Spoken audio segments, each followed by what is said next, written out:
Welcome to our channel Joy Das Mondal agriculture theme. আমার প্রিয় বন্ধুরা, আজকে আমি আপনাদেরকে দেখাতে চাইছি, একটু দেখে নিন। এটা হচ্ছে চাল কুমড়োর ভাজা। এই চাল কুমড়ো ভাজা করতে কি লাগছে সেটা বলবো। সবার আগে বলে নিই যে আপনারা কেমন আছেন। আমি খুব ভালো আছি, আশা করি আপনারাও ভালো আছেন। তো আমার ভিডিওটি দেখবেন, দয়া করে একটু সাবস্ক্রাইব করবেন যারা নতুন, আর পুরনোদের জন্য থাকলো আপনারা একটু কমেন্টস বক্সে কমেন্টস করে জানাবেন। এই দেখুন, আমি চাল কুমড়োটি কেটে নিয়েছি। কেটে নিয়ে চাল কুমড়াটিকে নুন জলে একটু ভিজিয়ে দিলাম 5 মিনিটের মতো।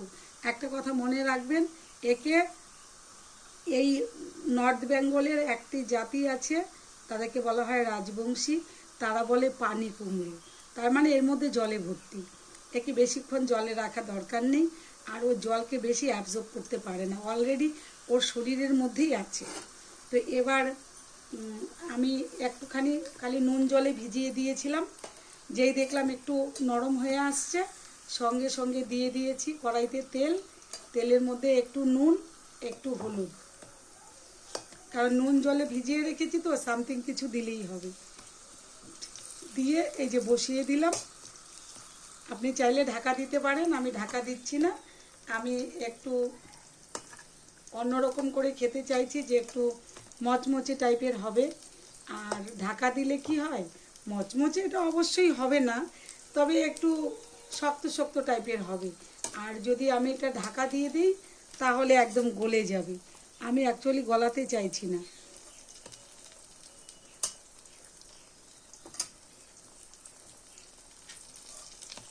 এটাতে কোনো সাইড এফেক্ট নেই, ছোটোর থেকে বড় সকলেই খেতে পারে। মানে কোনো এর মধ্যে কোনো ইউরিক অ্যাসিড নেই, কিছু নেই যে ইউরিক অ্যাসিড আছে, বাতের ব্যথা আছে তারা খেতে পারবে না, তা কিন্তু নয়। চাল কুমড়ো সকলেই খেতে পারে। যেরকম আমরা পেঁপের সাথে কোনো বাধ্যবাধকতা নেই যে পেঁপে খেতে পারে না, ও খেতে পারে না, ও অসুস্থ পেশেন্ট, এমন কিছু নেই। এটা সকলেই খেতে পারে। তো দেখুন বন্ধুরা, ভিডিওটি ভালো লাগলে লাইক করবেন, কমেন্টস করবেন, শেয়ার করবেন। দ্বিতীয় ভিডিও নিয়ে আপনাদের কাছে ফিরে আসছি।